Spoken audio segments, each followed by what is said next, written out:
The company's annual holiday party was supposed to be harmless fun. Honestly, my body count was probably higher than everyone else's combined. I swear, I wasn't trying to start trouble. It was just a joke, something to get a laugh during dinner.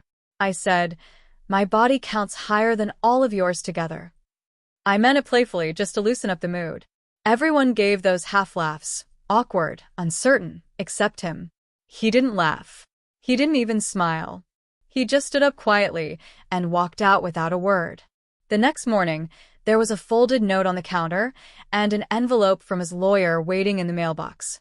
Before we go any further, don't forget to like, comment, subscribe, and hit that hype button. It really helps this channel grow so more people can discover stories like this one. Anyway, it was supposed to be funny. We were all out at Half Oak, drinks flowing, friends laughing. The atmosphere was light, carefree. When I made that joke, I said it again, laughing louder this time. I probably have more experience than everyone here combined. People chuckled, but the laughter didn't last. It was that uncomfortable kind. The one that fades too soon. Callum didn't even pretend to smile. He just stared at me, face unreadable, and quietly set his fork down. I told him to relax, that it was only humor, but he stayed silent. The silence made me talk more, so I teased him, saying men nowadays were way too sensitive. Still, nothing. When the bill came, he placed some cash on the table, stood up, and walked away. Everyone's eyes turned to me. I rolled mine and said, he just can't handle a confident woman. When we got home, he didn't yell, didn't question me. He simply packed a small bag and said he'd stay at his mother's for a few days. I called him dramatic. He looked at me and said quietly, "You think it's funny because it's never you being laughed at." Then he left. The next morning, his coffee mug was gone, and his wedding ring was sitting on the counter. I laughed when I saw it, but my hand trembled when I reached for it. The house felt wrong without him. Too tidy. Too quiet. I kept telling myself he'd come back once he cooled off. At work, I told the story like it was a stand-up routine. Some co-workers laughed politely. One said her husband would have left too. I brushed it off, claiming men these days just couldn't take honesty. But inside, something twisted. When I called that night, he didn't answer. Instead, his mother, Ellen, texted me, telling me to stop trying to reach him until he was ready. That made my blood boil. I called my mom, Ruth, who told me not to apologize for having a sense of humor.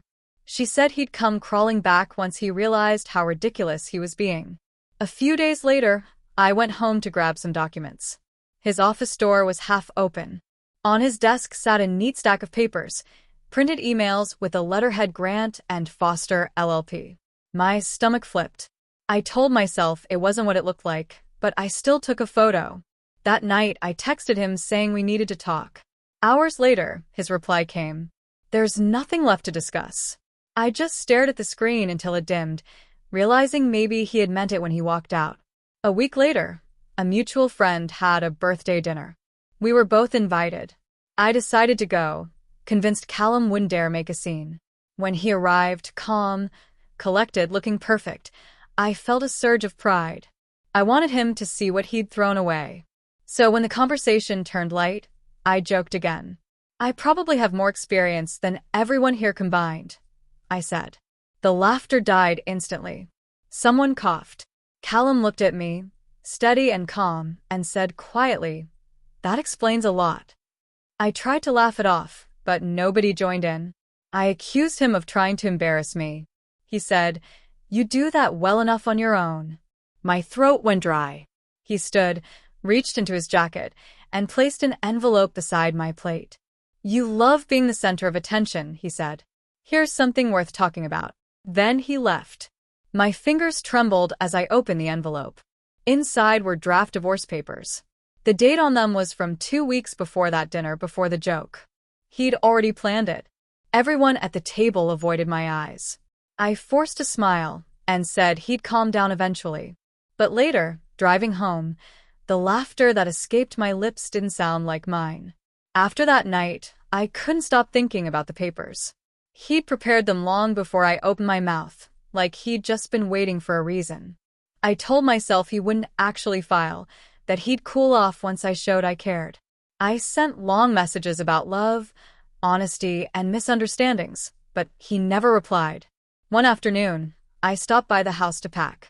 His study was locked, but I knew where he kept the spare key. Inside, everything was perfectly arranged, folders labeled neatly in his handwriting: finances, messages, custody. I opened one and froze.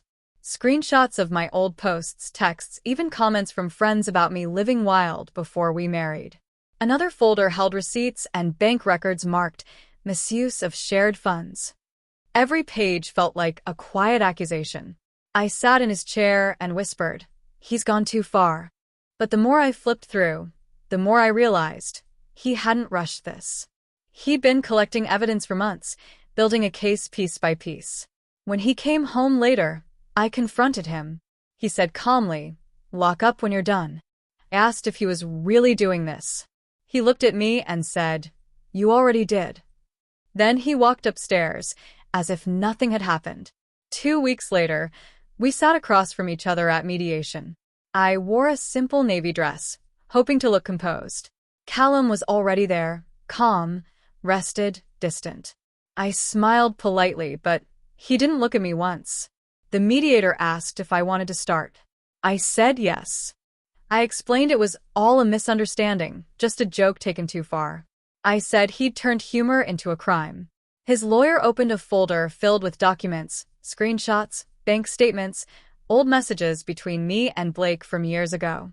My stomach dropped. I said those meant nothing. The lawyer replied, "They show a pattern of public disrespect." Callum didn't speak. Not once. When asked if he had anything to add, he simply said, "I'm here for closure."